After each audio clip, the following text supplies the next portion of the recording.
ये set number पहला है। चलिए शुरू करते हैं पहला क्वेश्चन से।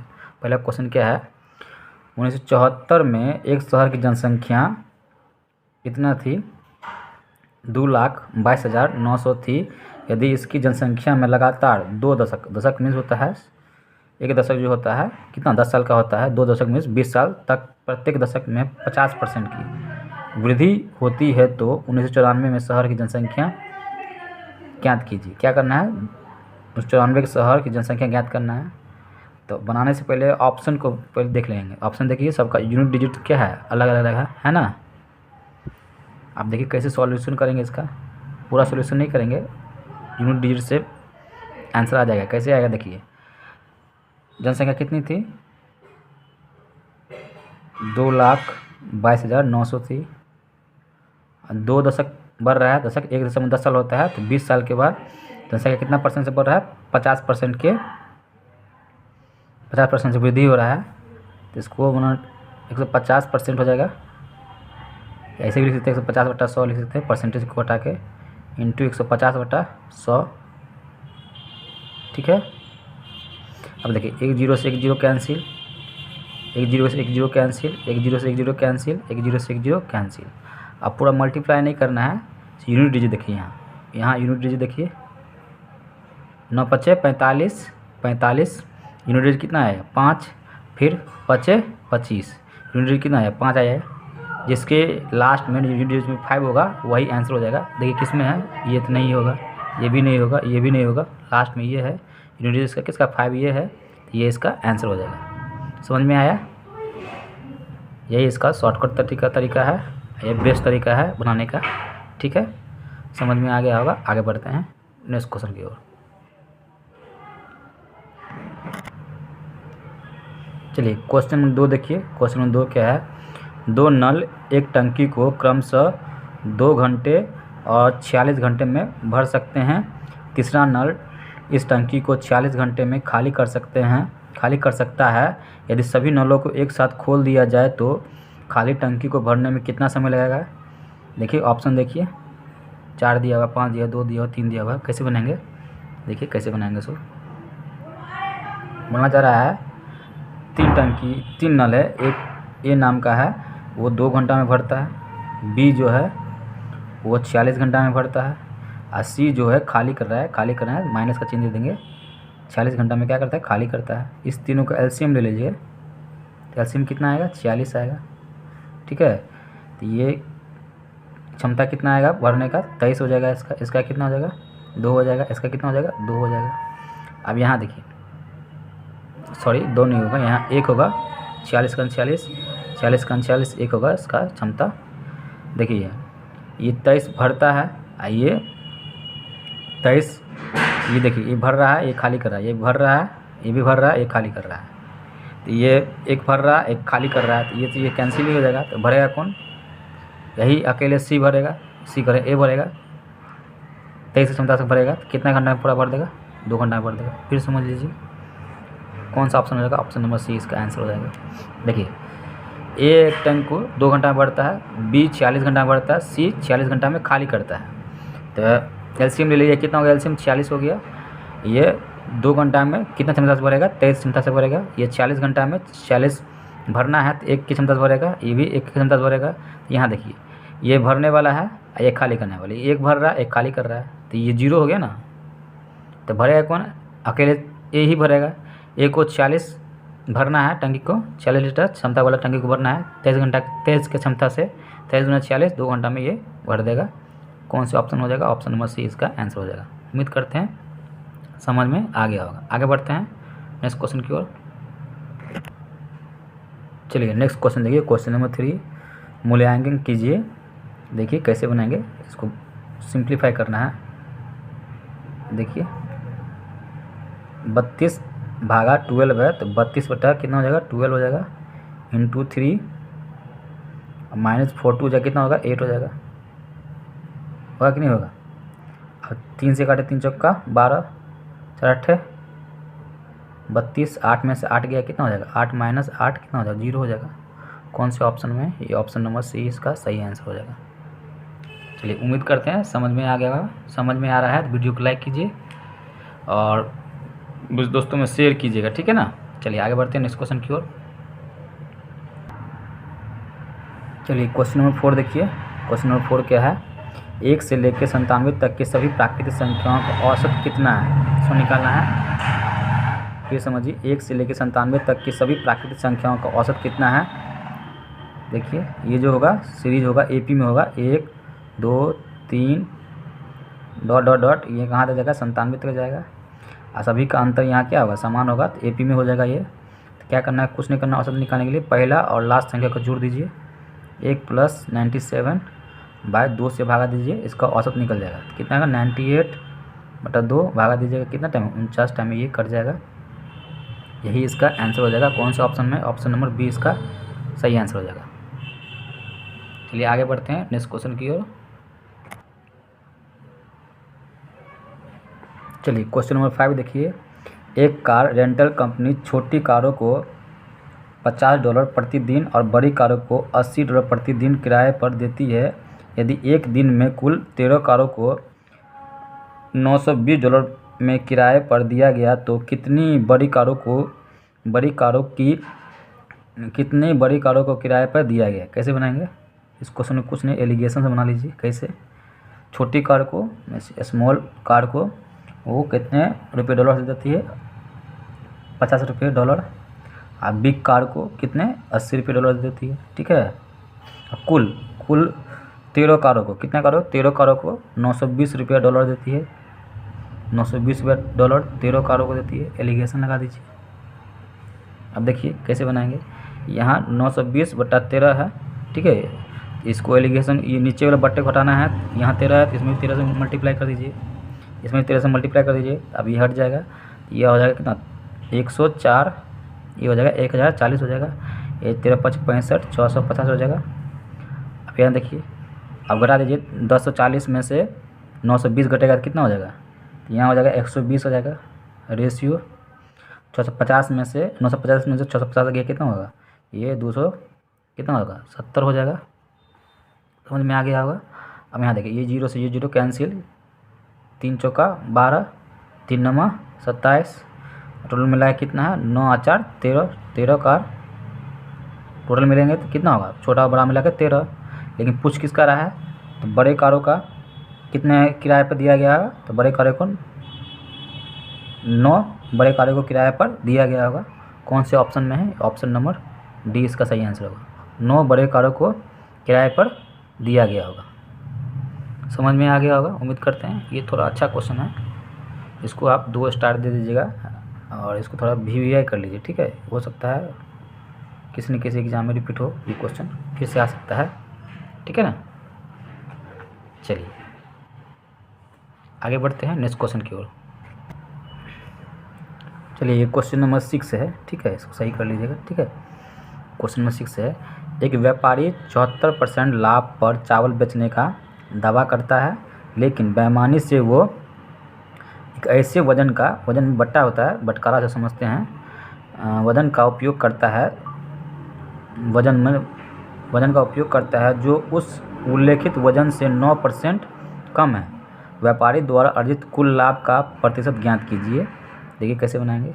मान लीजिए एक दुकानदार है, मान लीजिए वो 100 का सामान कितना में बेच रहा है, 74% लाभ, तो 174 में बेच रहा है। यहाँ तक तो ठीक है, यहाँ तक बेईमानी नहीं कर रहा है। 100 का सामान 174 में बेच रहा है, तो क्या कर रहा है, महंगा करके बेच रहा है, 74 रुपये अधिक लेके बेच रहा है, प्रॉफिट लेके बेच रहा है, ठीक है। लेकिन वो बेईमानी कहाँ करता है, बेईमानी से वो ऐसा वजन का उपयोग करता है जो उल्लेखित वजन से 9% कम है। मान लीजिए 100 ग्राम हमको चीनी खरीदना है, उसमें ये 9 ग्राम कम तोलता है, यहाँ पे बेईमानी कर रहा है। तो 9 ग्राम कम तोलता है तो कितना 91 ग्राम देता होगा, ठीक है। अब देखिए आप काट लीजिए, ये 0 से ये 0 कैंसिल हो जाएगा। ये आप 91 का सामान आप कितना में दे रहा है, 94 में, कितना का अंतर है यहाँ देख लीजिए, अंतर हो जाएगा आपको कितना का 83 का अंतर है, कितना पे 91 पे इंटू 100। अब देखिए यहाँ डिवाइड देने का भी तरीका है, इसको मान लेंगे ये 90 है, डिवाइड दीजिए लगभग 92% के आसपास आएगा, 92% या 91% के आसपास कौन सा ऑप्शन है? ये तो है ही नहीं, ये भी नहीं, ये भी नहीं है, तो ऑप्शन हो जाएगा बी इसका सही आंसर हो जाएगा। लगभग में आएगा 91%, देख लीजिएगा भागा देखिए, ठीक है ना। देखो 91 92 के आसपास में आएगा, तो कौन सा ऑप्शन नज़दीक इसके है? अप्रॉक्स में 91%, ये इसका सही आंसर हो जाएगा। उम्मीद करते हैं समझ में आ गया होगा। आगे बढ़ते हैं नेक्स्ट क्वेश्चन की।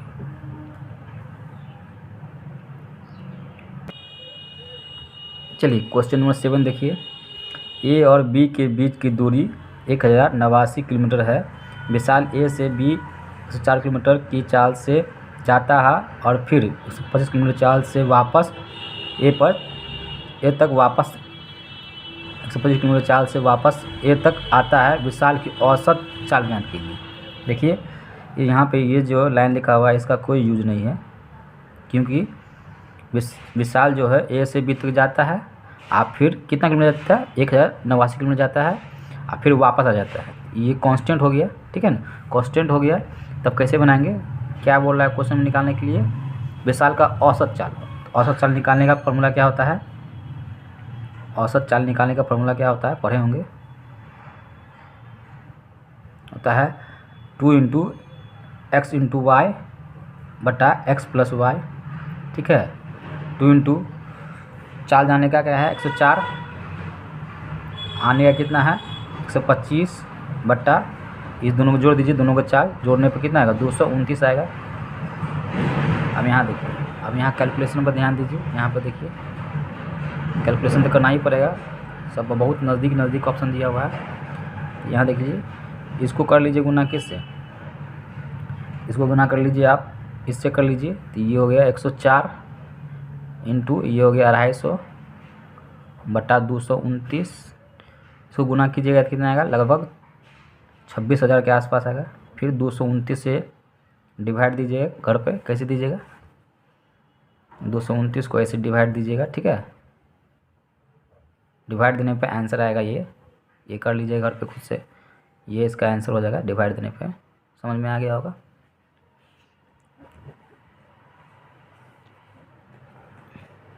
चलिए आगे बढ़ते हैं नेक्स्ट क्वेश्चन की ओर। या आप इसको भागा डालना चाहते हैं तो देखिए कैसे कर सकते हैं। 26,000 है ना, इसको मान लीजिए 229 नहीं, इसको 230 मान लीजिए, ठीक है। ये जीरो से ये जीरो कैंसिल हो जाएगा। अब इतना 2600 में 23 से भागा देंगे तो 23 × 23 1, फिर बचेगा इसमें 3 30 हो जाएगा, फिर 23 में 40 हो जाएगा, इसलिए 23 × 23, फिर बचेगा 7, 23 × 69 हो जाएगा। तो अप्रॉक्स में आएगा 113 दशमलव कुछ आएगा। कौन से ऑप्शन में है? देखिए ऑप्शन नंबर डी, यहाँ पे 113 दशमलव कुछ। ये तो होगा नहीं, ये भी नहीं होगा, ये भी नहीं होगा, तो ऑप्शन नंबर डी हो जाएगा, ठीक है। ऐसे भी कर सकते हैं डिवाइड, ठीक है। समझ में आ गया होगा। अप्रॉक्स लेके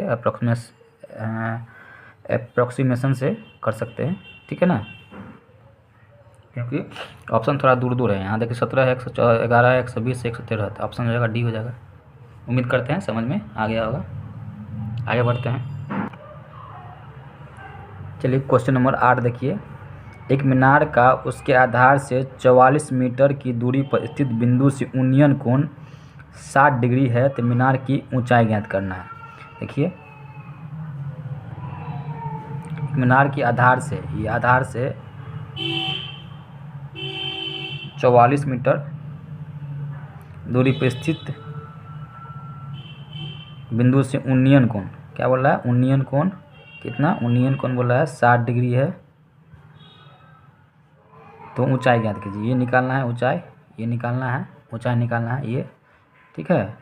देखिए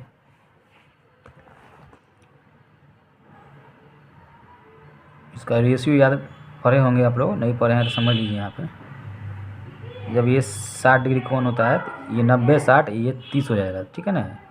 इसका रेशियो होता है, याद रखिएगा, ये इसके सामने √3 होता है, 30 सामने 1 हो जाएगा, आई हो जाएगा 2 हो जाता है, 60 के सामने रहेगा। तो एक रेशियो और होता है,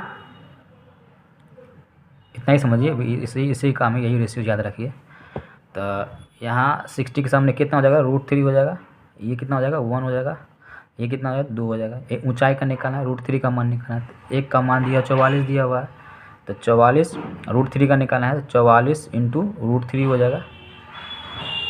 √3 का मान क्वेश्चन में दिया हुआ है यूज करने के लिए 1.73। अब देखिए आंसर निकालना है, इसको मल्टीप्लाई करके देखिए यूनिट डिजिट सबका देखिए यूनिट डिजिट यहाँ 2 है, यहाँ कितना 7 है, यहाँ 8 है, यहाँ 8 है, तो यहाँ यूनिट डिजिट देख लीजिए दशमलव के बाद, तो यहाँ 4 3 12 हो जाएगा, 12 मिस 2 यूनिट डिजिट कितना है 2 आना चाहिए, किसका यूनिट 2 है तो इसका 2 यूनिट डिजिट है, यही इसका आंसर हो जाएगा। उम्मीद करते हैं समझ में आ गया होगा। फिर से एक बार रिपीट कर दे रहे हैं। एक मीनार है, उसकी आधार से 44 मीटर दूरी पर स्थित बिंदु की यूनियन कोण से 60 डिग्री है, तो मीनार की ऊंचाई ज्ञात करना है। तो 60 डिग्री है, 60 डिग्री जब होता है तो इसका रेशियो होता है 60 90 30 का रेशियो बनता है, तो 60 के सामने √3 होता है रेशियो में, ये 2 होता है, ये 1 होता है। यही 1 का मान 44 दिया हुआ है तो √3 का निकालना है, तो √3 1 का मान 44 तो 44 √3 का मान यूज करना है, क्वेश्चन में दिया प्रयोग करने के लिए 1.73 दिया हुआ है। उसको मल्टीप्लाई करना है तो पूरा मल्टीप्लाई करेंगे, ऑप्शन को ध्यान देंगे, ऑप्शन यहाँ 2 है, यहाँ 7 है यूनिट डिजिट, इसमें तो दशमलव के बाद कुछ है ही नहीं, इसमें भी नहीं है। तो यहाँ देखिए 4 3 12 यूनिट डिजिट क्या आना है 2 आना चाहिए, 2 किस में है unit digit option number A ही में है, यही इसका आंसर हो जाएगा। उम्मीद करते हैं समझ में आ रहा होगा। चलिए आगे बढ़ते हैं नेक्स्ट क्वेश्चन की ओर। चलिए क्वेश्चन नंबर 9 देखिए, एक संख्या को 50% बढ़ाने पर 3120 प्राप्त होता है, तो यह संख्या क्या है। देखिए कैसे बनाएंगे। 50% बढ़ाने का मतलब क्या होता है, 50% का फ्रैक्शन वैल्यू होता है 1/2। संख्या शुरू में कितना था 2 था, 1 बढ़ गया कितना हो गया 3 हो गया रेशियो में।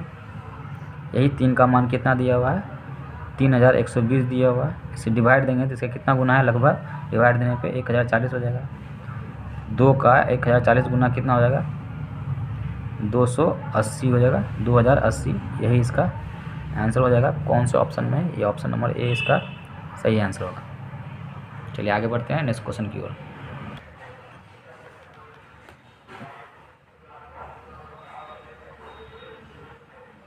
चलिए क्वेश्चन नंबर 10 देखिए, 20 रुपये प्रति मीटर क्यूब की दर से 9 मीटर लंबे 5 मीटर चौड़े 4 मीटर गहरे एक घनाकार गड्ढे खोदने की लागत ज्ञात कीजिए। देखिए ये बहुत इजी क्वेश्चन है, पता ही होगा वो। घनाकार का लंबाई आयतन क्या होता है L × B × H होता है, ठीक है ना। देखिए यहाँ अब फिर L × B × H 9 गुने 5 गुने 4 करेंगे, फिर 20 से मल्टीप्लाई कर देंगे, वही आंसर हो जाएगा। देखिए वैसे यहाँ मल्टीप्लाई में 9 है, 9 का मल्टीपल देखिए ऑप्शन में कौन सा है, ये तो कटेगा नहीं, ये भी नहीं होगा, ये भी नहीं होगा, ये भी नहीं होगा, एक ही ऑप्शन है, ऑप्शन नंबर डी 3609 का मल्टीपल है। वैसे बताने के बता दे रहे हैं क्या होता है, लंबाई गुने चौड़ाई गुने ऊंचाई, ठीक है। तो 9 × 5 × 4 गुने 20 रुपये प्रति मीटर क्यूब है। 9 × 5 = 45, 45 चौका कितना होता है 180 × 20 करेंगे कितना होगा 3600, इसका आंसर हो जाएगा। कौन से ऑप्शन में, ऑप्शन नंबर डी। वैसे ही बनाने का क्वेश्चन, ये तो बेसिक बता दिए हैं आप, लेकिन ये ऑप्शन सही बन जाएगा, ठीक है। 9 का मल्टीपल देख लीजिए, 9 का मल्टीपल सिर्फ 3600 ही 9 के टेबल से कट रहा है, और ये तो कटेगा, ये भी नहीं कटेगा, ये भी नहीं कटेगा, तो आंसर क्या आ जाएगा ऑप्शन नंबर डी। चलिए क्वेश्चन नंबर 11 क्या है देखिए, 840 रुपया में एक शर्ट बेचने पर किसी व्यापारी को 10% की हानि होती है, उस शर्ट को 1540 रुपया में बेचने पर उसे x% का लाभ होगा, तो x का मान ज्ञात कीजिए। देखिए कैसे बनाएंगे। मान लीजिए एक व्यापारी है 840 रुपया में एक शर्ट बेचता है, इसको कितना 10% की हानि होता है, इसका मतलब कितना में दे रहा है वो 90% में बेच रहा है, ठीक है।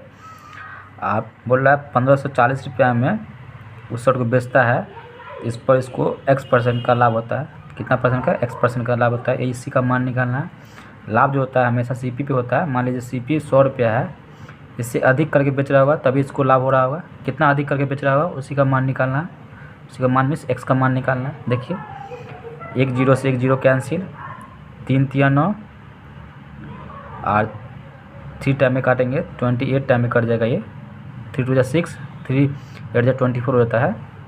अब देखिए 7 के टेबल से काटिएगा, 7 चौका 28, आइए 7 दूनी 14, 7 दूनी 14, 220 टाइम में कट जाएगा।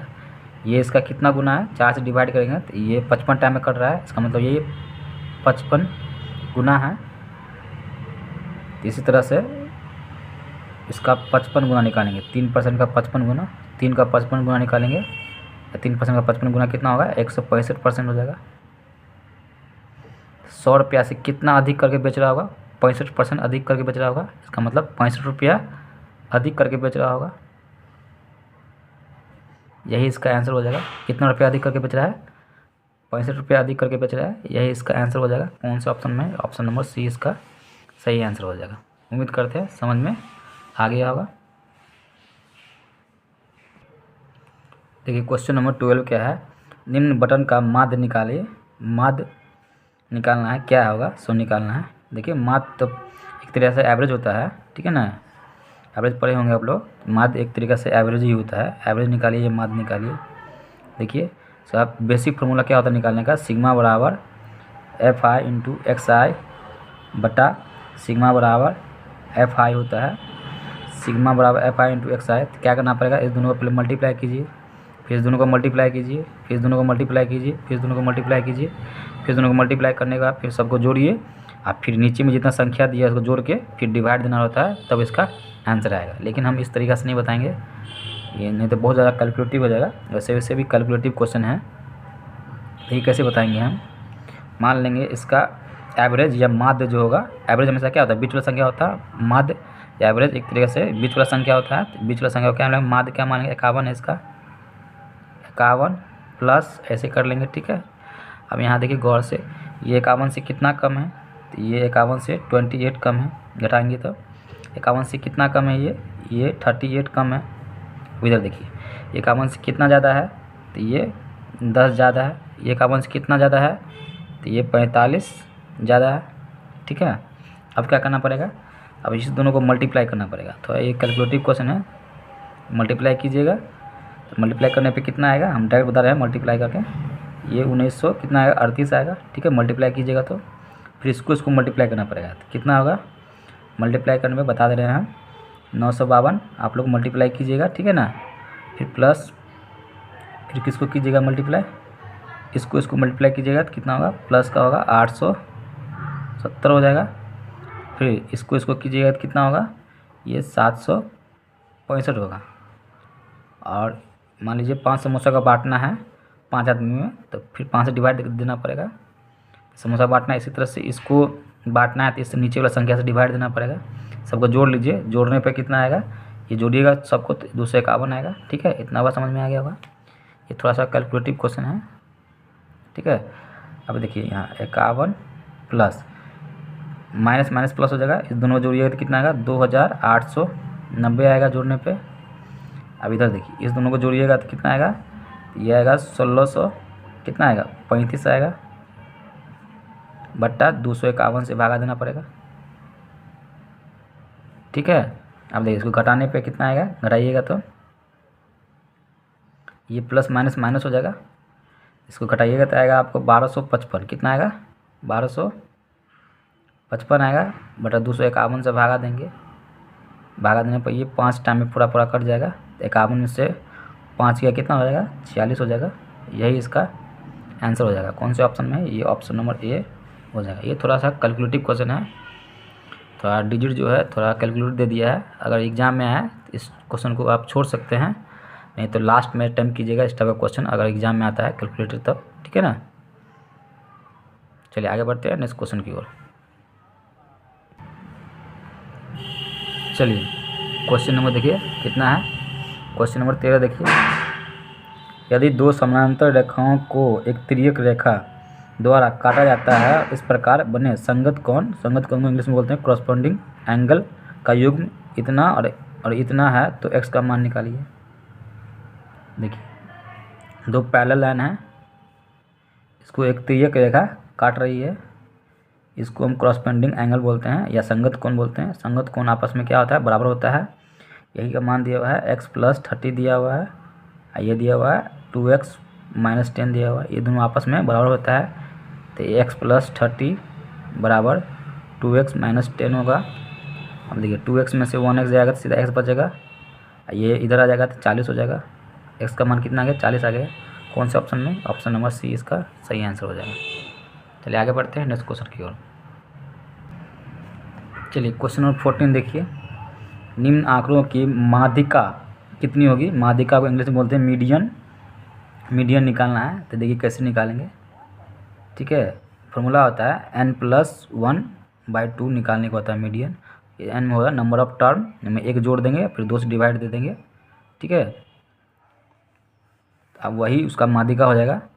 और देखिए कैसे बनाएंगे। टर्म गिन लीजिए 1 2 3 4 5 6 7 8 9 10 11। 11 टर्म है, 11 + 1/2 कर देंगे तो ये हो जाएगा 12 हो जाएगा। 6 छठा टर्म जो होगा वो मीडियन होगा, लेकिन किस में, असेंडिंग ऑर्डर में, छोटे से बढ़ते क्रम में, छोटा से बड़ा के क्रम में। सबसे छोटा इसमें कौन सा है, देखिए सबसे छोटा ये है, तो पहला टर्म ये हो गया।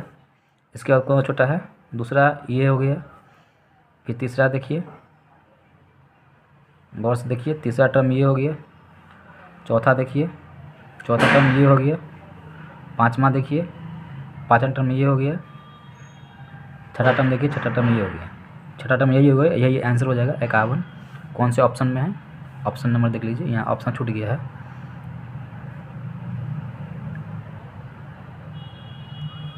ऑप्शन नंबर डी हो जाएगा इसका सही आंसर। उम्मीद करते हैं समझ में आ गया होगा। आगे बढ़ते हैं नेक्स्ट क्वेश्चन की ओर।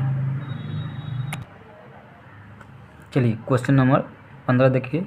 एक कक्षा में 40 लड़कों की औसत आयु 18 वर्ष है। 26 वर्ष की आयु का एक लड़का कक्षा छोड़कर चला गया तथा 2 नए लड़के कक्षा में शामिल हो गए हैं। यदि कक्षा में अब सभी लड़कों का औसत आयु 18 वर्ष ही है तो शामिल हुए 2 नए लड़कियों की औसत आयु ज्ञात कीजिए। देखिए कैसे बनाएंगे। मान लीजिए ये एक क्या है, वर्गाकार कक्षा है। इसमें 40 बॉय का एवरेज कितना दिया हुआ है, औसत आयु दिया हुआ है 18 वर्ष दिया हुआ है। ठीक है, अब समझ में आ गया। इसमें बोल रहा है कि 2 नए लड़के, एक 26 वर्ष का आयु का एक लड़का यहाँ छोड़ के चला गया। 26 एज का आयु का 26 साल का एक लड़का कक्षा छोड़ के चला गया। ठीक है, और तथा 2 नए लड़के शामिल हो गए। 2 नए लड़के, मान लीजिए यहाँ देख लीजिए, 2 नए लड़के शामिल हो गए। 2 नए लड़के शामिल हो गए। यदि कक्षा में सभी लड़कों का औसत आयु 18 वर्ष, तो सभी लड़कों का औसत आयु कितना हो जाता है, 18 वर्ष ही हो जाता है। मान लीजिए यहाँ 26 का गया, 26 साल का एक लड़का चला गया, 26 साल का एक लड़का आ जाता है। एवरेज में कोई फर्क नहीं पड़ता, नहीं पड़ता।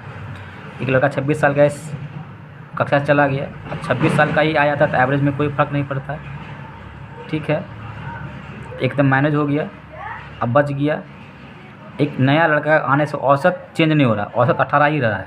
एक नया लड़का आने से औसत क्या हो रहा, चेंज नहीं हो रहा, 18 ही हो रहा है। एक नया लड़का आया होगा, कितना साल का आया होगा, 18 साल का आया होगा। इसी का औसत निकालना है, 2 से भागा दे देंगे तो 26 + 18 कितना होगा, 814। 3 1 4, 2 से डिवाइड कीजिएगा तो यह कितना आएगा, 22। 2 नए लड़के आए होंगे, कितने औसत के आए होंगे, 22 वर्ष औसत के, 22 वर्ष के आए होंगे। कौन से ऑप्शन में, ये ऑप्शन नंबर डी इसका सही आंसर हो जाएगा। फिर समझिए, एक बार फिर समझा दे रहे हैं। एक कक्षा है, उसमें 40 लड़का का औसत आयु कितना दिया, 18 वर्ष दिया हुआ है। उसमें से 26 वर्ष का एक लड़का कक्षा से निकल जा रहा है।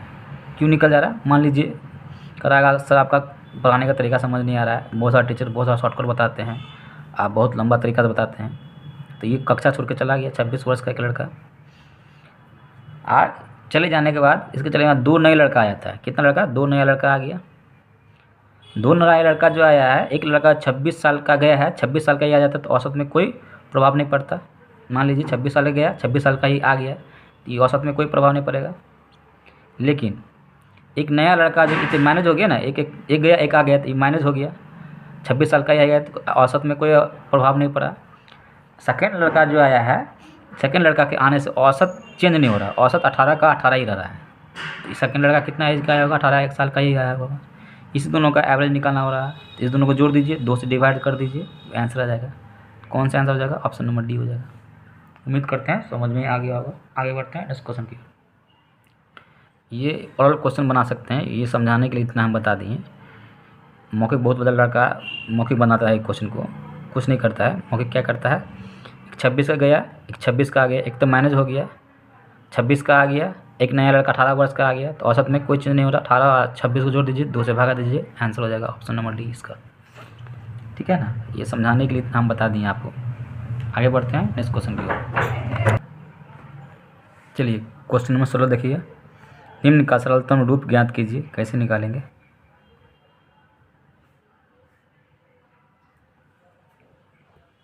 देखिए a का पावर यहाँ कितना है, 9 है, यहाँ a का पावर कितना है, 10 है, तो बेस सेम होता है तो पावर घट जाता है, a का पावर -1 हो जाएगा। इस तरह b का देखिए, b का पावर यहाँ 3 है, यहाँ b का पावर कितना है, 6 है, तो घटेगा कितना होगा बताइए, -3 हो जाएगा।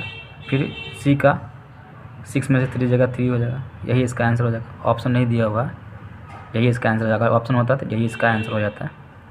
समझ में आ गया होगा। आगे बढ़ते हैं, पढ़े होंगे a का पावर m इंटू a का पावर n। जब बेस सेम होता है डिवाइड में तो पावर क्या होता है, घट जाता है, m - n हो जाता है। ये घातांक करने का ये बेसिक रूल है। ठीक है, चलिए आगे बढ़ते हैं नेक्स्ट क्वेश्चन की ओर। चलिए क्वेश्चन नंबर 17 देखिए, निम्न का मान ज्ञात कीजिए। देखिए कैसे बनाएंगे, ये इस टाइप क्वेश्चन पूरा सॉल्व नहीं करना होता है, यूनिट डिजिट से देखिए बनाइए। देखिए ऑप्शन पे ध्यान दीजिए, यूनिट डिजिट यहाँ कितना है, 4 है, यहाँ कितना है, 7 है, यहाँ कितना है, 2 है, यहाँ कितना है, 5 है। कैसे यूनिट डिजिट सॉल्व करते देखिए। यहाँ देखिए, यहाँ जो है 3 डिजिट के बाद यूनिट डिजिट है, तो यहाँ 3 डिजिट के बाद देखेंगे, 1 2 3 डिजिट के बाद यूनिट डिजिट कितना है, 6 है। इसमें देखिए 3 डिजिट है ही नहीं, इसको छोड़ दीजिए। यहाँ देखिए, यहाँ 3 डिजिट के बाद दशमलव दिया हुआ है, हाँ प्लस का साइन देंगे, 3 दशमलव के बाद प्लस नहीं, यहाँ प्लस देखिए, यहाँ माइनस का साइन देंगे। ठीक है, माइनस है यहाँ पे। ठीक है, 3 डिजिट के बाद तो यहाँ देखिए 6 दूनी 12 हो जाएगा, 3 डिजिट के बाद 1 2 3 डिजिट के बाद क्या हो जाएगा, 12 हो जाएगा। अब यहाँ देखिए प्लस माइनस माइनस हो जाता है, 6 में से 2 गए तो कितना हो गया, 4 हो जाएगा। 4 यूनिट डिजिट किसका है, एक ही ऑप्शन है, कौन सा ऑप्शन में, ये ऑप्शन नंबर ए इसका सही आंसर हो जाएगा। ऑप्शन नंबर ए इसका सही आंसर हो जाएगा। फिर समझा रहा है, एक बार समझिए।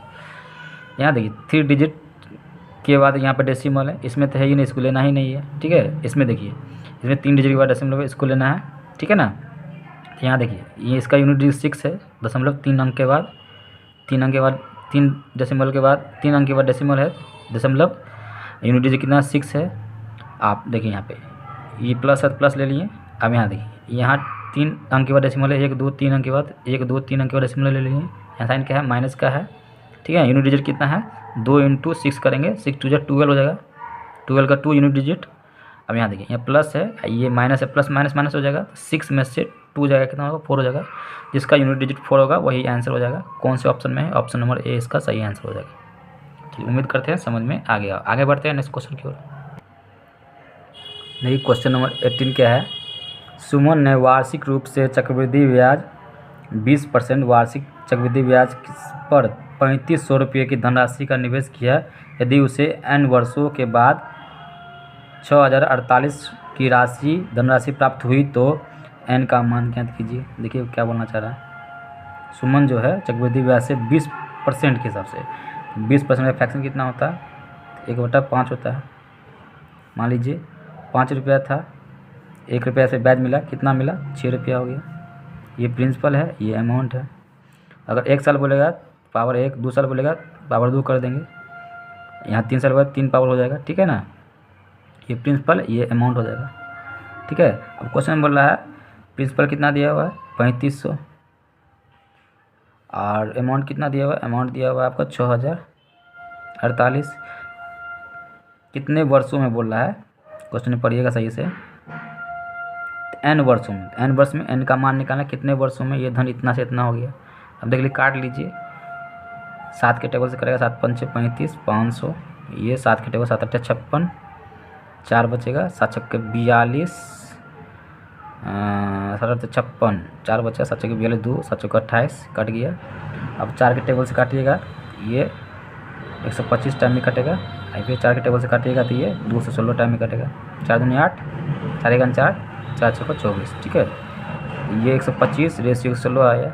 ये 5 का क्यूब होता है, ये कितना, 6 का क्यूब होता है। ये 5 का क्यूब, ये 6 का क्यूब, 5 का क्यूब 125, 6 का क्यूब 216 होता है। तो यहाँ क्यूब रूट में आया है, इसका मतलब कितने वर्ष के बाद, एन मीन्स ये नंबर ऑफ टर्म कर रहे हैं, कितने वर्षों के बाद ये धनराशि हो गया होगा, 5 से 6 हो गया तो 3 साल में, 3 वर्षों के बाद, यही एन का मान हो जाएगा, यही इसका आंसर हो जाएगा। कौन से ऑप्शन है, ऑप्शन नंबर ए, ठीक है ना।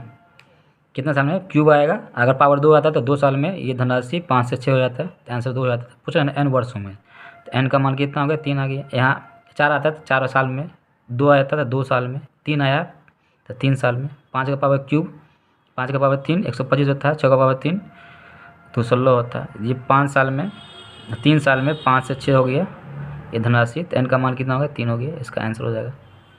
एन साल में, तो एन में 3 साल में ये धनराशि इतना से इतना हो गया होगा। उम्मीद करते हैं समझ में आ गया होगा। आगे बढ़ते हैं नेक्स्ट क्वेश्चन की ओर। चलिए क्वेश्चन नंबर 19 देखिए, ए और बी किसी कार्य को क्रमशः 4 दिन और 46 दिन में पूरा कर सकते हैं। यदि ए और बी दोनों साथ मिलकर कार्य करते हैं तो कार्य कितने दिनों में पूरा होगा, ये निकालना है। देखिए कैसे बनाएंगे इसको। ए और बी, 2 आदमी मिलके, ये 4 दिन में, ये कितने दिन में, 46 दिन में कोई काम को क्या करते हैं, पूरा करते हैं। इस दोनों का एलसीएम कितना होगा, एलसीएम लेंगे तो कितना आएगा, 92 आएगा। 4 दिन में करेगा ये काम को, तो कितनी क्षमता से करेगा, ये 23 की क्षमता से करेगा, ये 2 की क्षमता से करेगा। अब बोला दोनों मिलके काम करना है, दोनों मिलके 23 2 25 हो जाएगा, यही काम करवाना है।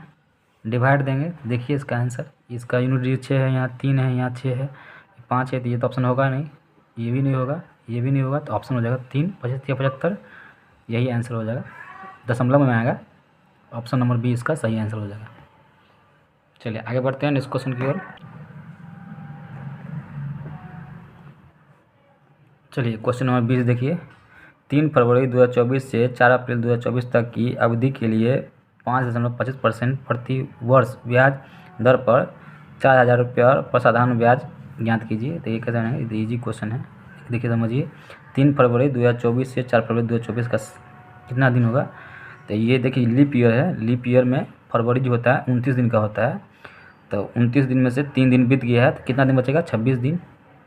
अब देखिए फरवरी हो गया, मार्च कितना दिन का होता है, महीना 31 दिन का, फिर अप्रैल में कितना तारीख जाना है, 4 तारीख तक, 4 तारीख लेंगे, सबको जोड़िए कितना आएगा, 61 आएगा, 61 दिन बटा ये लीप ईयर है, लीप ईयर में कितना दिन होता है पूरे साल का, 366 दिन होता है। ये से ये कैंसिल, ये 6 टाइम में कट जाएगा, तो 1/6 इसका आंसर होगा। समझ में आ गया होगा। अब आगे देखिए, अब बोला 4,000 रुपये 5.25%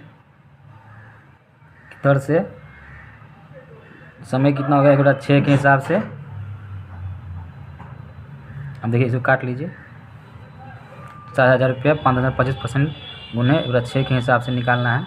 ये परसेंटेज से परसेंटेज कैंसिल हो जाएगा। अब यहाँ देखिए 2 को टेबल 2 3 6 कर जाएगा, 20 दूनी 40, इसको उससे गुना करेंगे कितना आएगा, 105 आएगा, 3 से भागा देंगे कितना आएगा, 35 आएगा, इसका आंसर हो जाएगा। कौन से ऑप्शन में, ये ऑप्शन नंबर बी इसका सही आंसर हो जाएगा। देखिए क्वेश्चन नंबर 21, निम्नलिखित समीकरणों के निकाय का हल क्या होगा।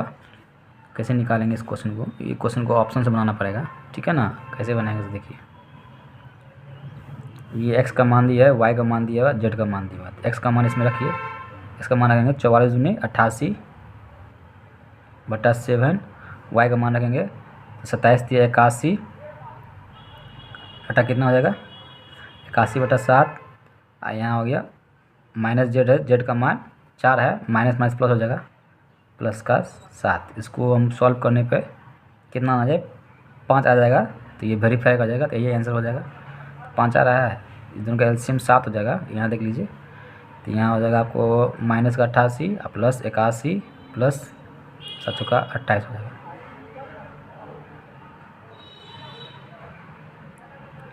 पहले इस दोनों को सॉल्व कर लीजिए, ठीक है, फिर इसमें घटा लीजिएगा।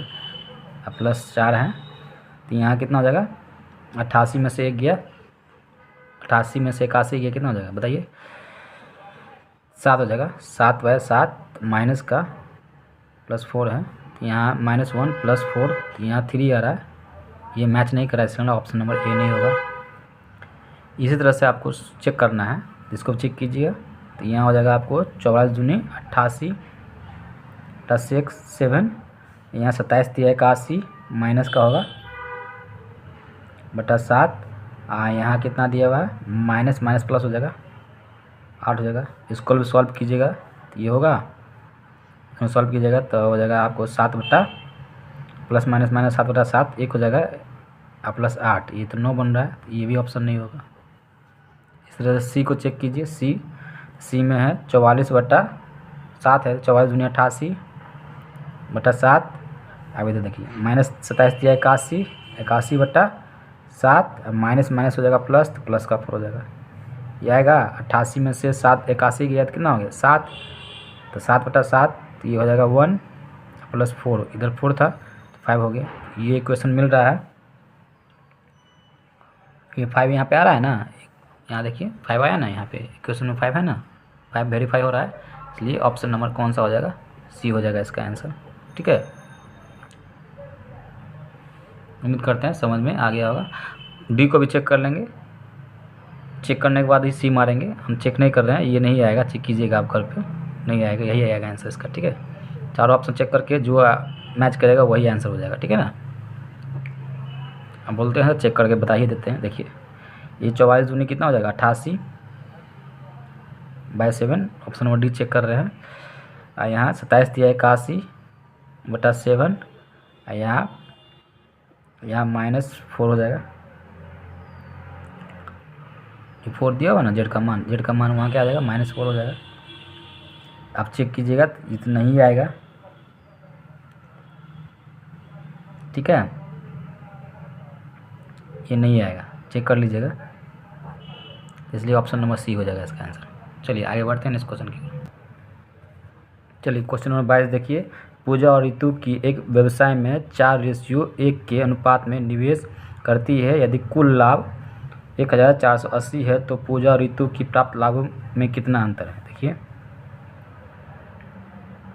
पूजा और ऋतु 4:1 में क्या करती है, निवेश करती है पैसा, लाभ जो होता है इसको कुल 1480 होता है।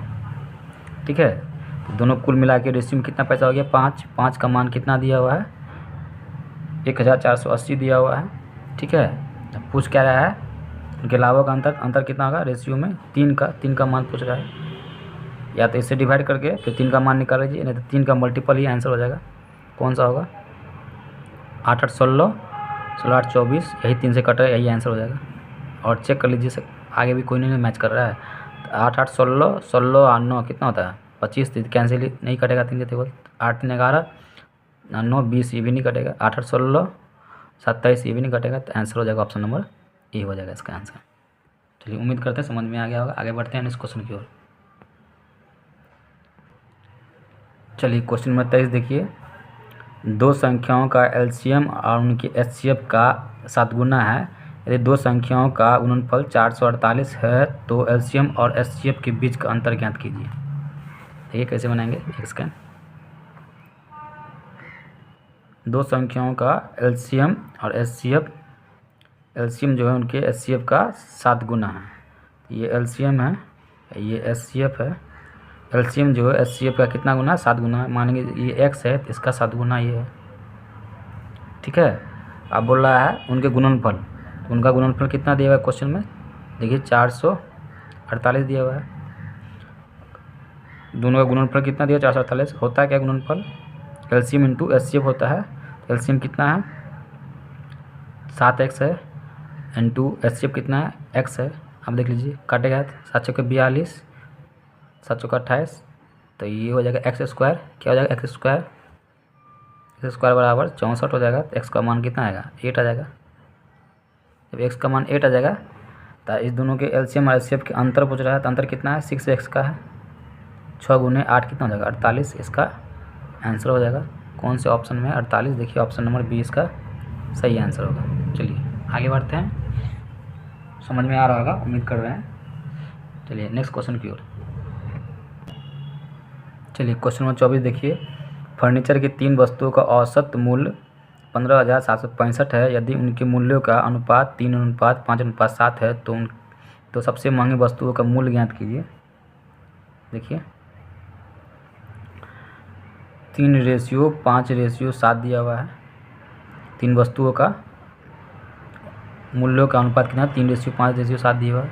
जोड़ने पे कितना होता है, 7 5 12 और 3 15, 15 यूनिट का मान औसत में कितना दिया हुआ है, 15,765 है। औसत है तो 3 से मल्टीप्लाई करेंगे, 3 संख्या है इसलिए 15 यूनिट का मान इतना हो गया। तो 1 यूनिट का मान निकालेंगे, 1 यूनिट का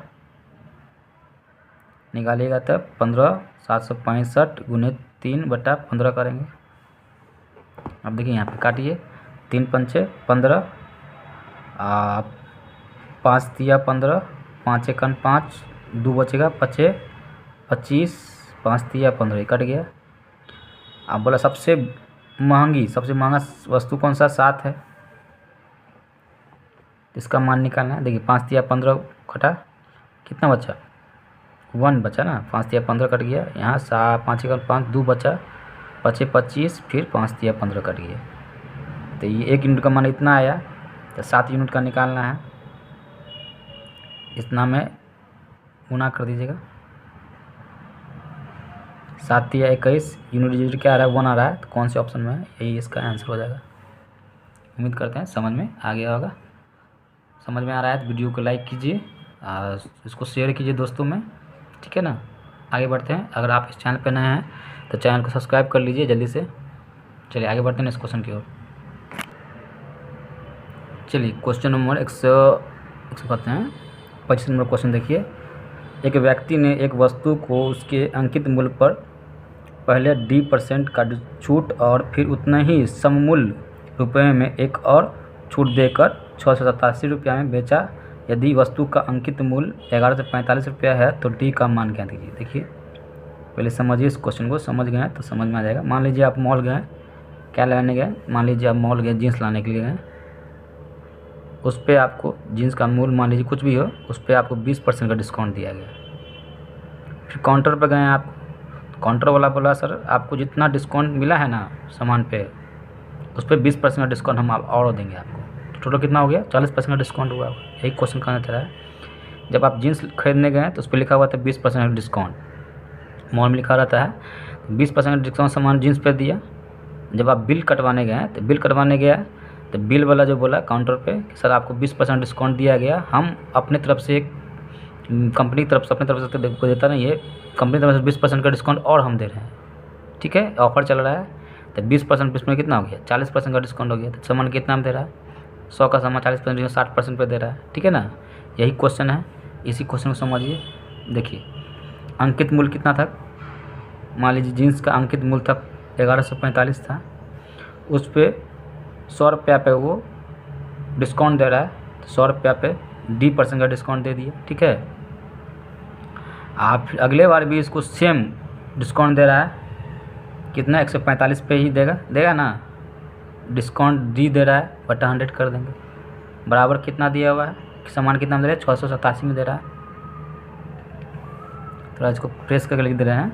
यहाँ देखिए 1145 गुने 100 बटा D, 100 रुपया पे डिस्काउंट दिया, 100 पे D% का डिस्काउंट दिया, माइनस यहाँ कर लीजिए 1145 रुपया पे, फिर डिस्काउंट दे रहा है सेम, बटा 100 कर देंगे। बराबर सामान कितना दे रहा है, 687 में दे रहा है। अब यहाँ काटने का तरीका देखिए कैसे काटेंगे।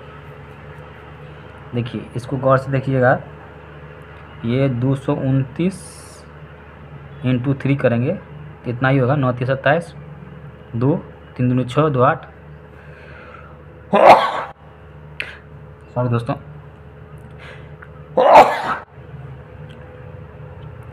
9 3 27, 2 3 दूनी 6, 2 8, 3 दूनी 6, 229 × 3 इसको लिख सकते हैं 687 को।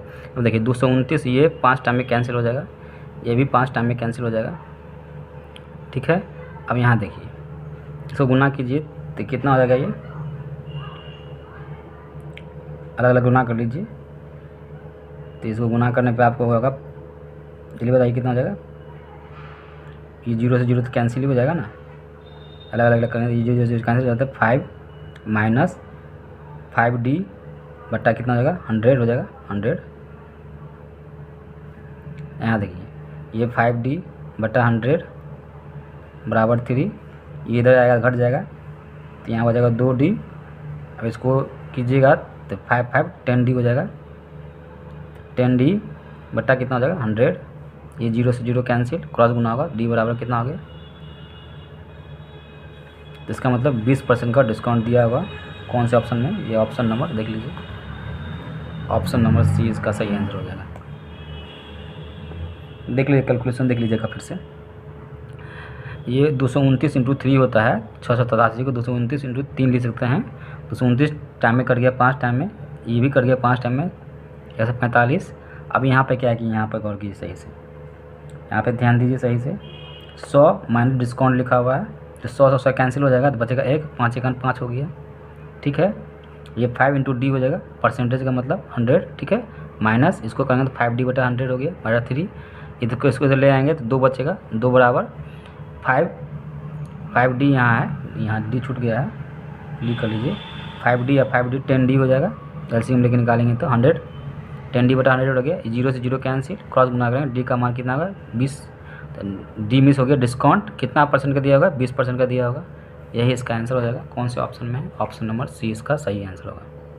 उम्मीद करते हैं समझ में आ गया होगा। ये थोड़ा अच्छा क्वेश्चन है, इसको आप स्टार मार्क कर लीजिए, आप VBI भी कर लीजिए, ये क्वेश्चन फिर आ सकता है एग्जाम में, ठीक है ना। चलिए आगे बढ़ते हैं इस क्वेश्चन की ओर। चलिए क्वेश्चन नंबर ये कितना है, स्कैन क्वेश्चन नंबर ये हो गया 26 है, सही कर लीजिएगा, ठीक है। यह है 3300 रुपया को PQR के बीच इस प्रकार बांटा गया है कि P का 4 गुना, Q का 7 गुना, R का बराबर R का 2 गुना है, तो R का हिस्सा ज्ञात कीजिए। देखिए कैसे बनाएंगे। P का बोल रहा है 4 गुना P बराबर Q का 7 गुना, तो Q का 7 गुना, और R का 2 गुना, तो R का 2 गुना, ठीक है। अब देखिए इसका निकालना पड़ेगा, PQR का रेशियो निकालना पड़ेगा। PQR का रेशियो कैसे निकालेंगे, इस तीनों का एलसीएम ले लीजिए। एलसीएम तीनों का कितना आएगा 28 आ जाएगा एलसीएम। ये 4 के टेबल से कितना आइटम में कटेगा 7 चौका 28, तो P का मान आ गया 7 रेशियो में। ये 7 के टेबल से कितना होगा 4 टाइम में करेगा, तो Q का मान रेशियो में आ गया 4। ये 2 के टेबल कितने बार कटेगा 28, 14 बार में 14 हो जाएगा R का मान। अब देखिए सबका योग कितना है क्वेश्चन में, 14 4 18, 18 7 कितना है 25 यूनिट है। कितना यूनिट है 25 यूनिट है, लेकिन क्वेश्चन में बोल रहा है 25 यूनिट नहीं है, कितना है 3300 रुपया, 3300 हो गया, ठीक है। 1 यूनिट का मान निकालेंगे, इसको लिख देते 33 इंटू 100, कैलकुलेशन को ईजी करने के लिए बटा 25। निकालना किसका है R का मान निकालना, R का मान रेशियो में कितना है 14 है। 25 चौका 100, 4 तिया 12, 4 तिया 12 1 13 इंटू 14 करेंगे। देखिए 14 दूनी 28, 2 14 तिया 42, 2 44 कैरी 4, 14 14 4 18, 1848 रुपया क्या होगा, ये R का हिस्सा होगा, यही इसका सही आंसर होगा। कौन से ऑप्शन में है, ऑप्शन देख लीजिए, अपने लीजिए ऑप्शन नंबर B इसका सही आंसर हो जाएगा। चलिए आगे बढ़ते हैं इस क्वेश्चन की ओर। चलिए क्वेश्चन नंबर कितना है, क्वेश्चन नंबर ये 27 होगा, ठीक है ना, ये साफ से नहीं लिखा हुआ है इसलिए।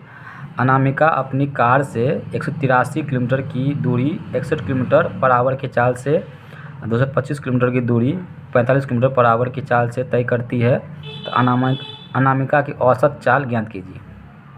देखिए औसत चाल निकालने का फॉर्मूला क्या होता है, एवरेज स्पीड निकालने का फॉर्मूला होता है टोटल डिस्टेंस बटा टोटल क्या होता है टाइम होता है, ठीक है। टोटल डिस्टेंस कितना है 183 किलोमीटर, 225 किलोमीटर को जोड़ दीजिए, 225 प्लस 183, टोटल टाइम निकालना है। 183 किलोमीटर 61 किलोमीटर पर आवर किस पे चलता है, डिवाइड करेंगे तो कितना टाइम हो जाएगा, तो ये 3 हो जाएगा, ठीक है। 3 घंटा समय लेते हैं। 225 किलोमीटर 45 किलोमीटर पर आवर के स्पीड से ट्रैवल करता है, डिस्टेंस ट्रैवल करता है, तो कितना हो जाएगा टाइम, यहाँ हो जाएगा आपको कितना हो जाएगा भाग दीजिएगा तो 5 घंटे लेता है। अभी दोनों जोड़ लीजिए तो कितना होगा 408, टाइम कितना होगा 8 से भागा दीजिएगा तो 8 5 40, 8 एकन 8। अनामिका का औसत चाल कितना हो गया? 51 हो जाएगा। कौन से ऑप्शन में? ऑप्शन नंबर सी इसका सही आंसर हो जाएगा। चलिए, उम्मीद करते हैं समझ में आ रहा होगा। आगे बढ़ते हैं नेक्स्ट क्वेश्चन की ओर। चलिए, क्वेश्चन नंबर 28 देखिए। एक समद्विबाहु समकोण त्रिभुज के कर्ण और आधार के बीच का अंतर क्या होगा जिसका क्षेत्रफल दिया हुआ है इतना, √2 का मान का प्रयोग करना है। देखिए, पहले समझना पड़ेगा समद्विबाहु समकोण त्रिभुज क्या होता है। मान लीजिए ये समद्विबाहु समकोण त्रिभुज, ये समद्विबाहु समकोण त्रिभुज है जिसके दो साइड क्या होता है आपस में बराबर होते हैं। साइड बराबर होते हैं, इसका कोण भी आपस में क्या होगा? बराबर होगा। अगर ये ए है तो ये भी ए हो जाएगा। इसका कर्ण क्या हो जाएगा? a √2 हो जाता है। ठीक है। अब बोल रहा है उनका क्षेत्रफल। क्षेत्रफल क्या होता है? क्षेत्रफल होता है हाफ इंटू बेस इंटू आधार होता है, बेस इंटू हाइट होता है। बेस ए है, हाइट भी क्या है? ए है, तो क्या हो जाएगा? a² हो जाएगा। Half into a²। इसी का मान क्वेश्चन में कितना दिया हुआ है? 392 दिया हुआ है। ये इधर क्रॉस गुना हो जाएगा तो a² बराबर 2 से गुना कर दीजिए इसमें, ये क्रॉस गुना हो गया तो 784 होगा। ए का मान रूट में आएगा, रूट का अंडर करेंगे तो ये 784 किसका वर्गमूल होता है? तो ये 28 का होता है। ए का मान निकल गया। ठीक है। अब क्वेश्चन में बोल रहा है उनके कर्ण, कर्ण तो ये है, आधार कर्ण a√2 माइनस ए, इसी का अंतर पूछ रहा है। ये दोनों में कॉमन है, ये कॉमन ले लीजिए, यहाँ √2 - 1 हो जाएगा। अब देखिए यहाँ कर कीजिए, ए का मान कितना है? 28 निकालें। √2 का मान अभी नहीं लेंगे, या ले भी सकते हैं, यहाँ ले दीजिए। कितना होगा? 1.4 क्वेश्चन में बोला लेने के लिए -1। तब यहाँ देखिए 1.1 में घटाएंगे इसको, ये 4 आ जाएगा, ये कैंसिल हो गया। 0.4 28.0.4 को गुना कीजिएगा तो 8 चौका 32, 3 बचेगा। 8 चौका 32, 2 कैरी कितना हो गया? 8 चौका 32, 2 कैरी 3, 4 दूनी 8, 3 11, 11.2 इसका आंसर हो जाएगा मीटर में। ठीक है। कौन से ऑप्शन में? तो ऑप्शन देख लीजिए, ऑप्शन नंबर ए इसका सही आंसर हो जाएगा। इतना बात समझ में आ गया होगा। आगे बढ़ते हैं नेक्स्ट क्वेश्चन की ओर। चलिए, क्वेश्चन 29 देखिए। यदि x y के व्युत्क्रमानुपाती है तथा x = 2 होने पर y = 5 होने पर होता है तो y = 41 होने पर x का मान ज्ञात कीजिए। देखिए क्या करना चाह रहा है, बोल रहा है x y का व्युत्क्रमानुपाती मीन्स डायरेक्टली क्या है? प्रोपोर्शनल है, तो x प्रोपोर्शनल टू 1/y हो जाएगा। ठीक है। इसको मल्टीप्लाई करिए x × y, कांस्टेंट के मानना पड़ेगा। ठीक है। अब x × y का मान दिया हुआ है 2 × 5 दिया, 2 × 5 दिया हुआ, तो ये हो गया 10y हो जाएगा। 10 के का मान कितना? 10 हो गया। x का मान 2 है, y का मान 5 है, तो 5 × 10 के का मान हो गया यहाँ 10, पहला कंडीशन। दूसरा कंडीशन बोला है y का मान 41 है, x × y है ना, तो y का मान 41 और k का मान यहाँ कितना दिया हुआ है? 10 दिया हुआ है, 10 यहाँ रख देंगे। x का मान कितना हो जाएगा? ये 10/41 हो जाएगा। यही इसका आंसर हो जाएगा। x का मान निकालना था। कौन से ऑप्शन में है? ये ऑप्शन नंबर डी इसका सही आंसर हो जाएगा। चलिए, आज के लिए इतना ही क्वेश्चन है। मोस्ट ये सेट यहीं पर समाप्त होता है। आपको कैसा लगा ये सेट ज़रूर कमेंट बॉक्स में कमेंट करके बताइएगा। अच्छा लगा होगा तो वीडियो को लाइक कीजिएगा, ज़्यादा से ज़्यादा दोस्तों को शेयर कीजिएगा। अगर आप इस चैनल पर नए हैं तो चैनल को सब्सक्राइब कर लीजिएगा ताकि आने वाले नेक्स्ट प्रैक्टिस सेट आपको मिलता रहे। ठीक है। अगर आपको इसका PDF चाहिए तो इसका PDF लेने के लिए आपको लिंक डिस्क्रिप्शन में दिया होगा टेलीग्राम का, वहाँ जुड़ जाइएगा। यहाँ हम जो बताए हैं कॉपी पे पूरा सेम टू सेम नोट्स रूप में आपको मिल जाएगा। आप इसको फिर प्रैक्टिस कर सकते हैं, लास्ट में रिवीजन कर सकते हैं। ठीक है ना। चलिए, आज के लिए इतना ही, फिर मिलते हैं नेक्स्ट सेट में, प्रैक्टिस सेट में। ठीक है। Most important most expected question जो हम करवा रहे हैं उसका नेक्स्ट सीरीज में मिल रहे हैं, नेक्स्ट क्लास में मिल रहे हैं। तब तक के लिए जय हिंद।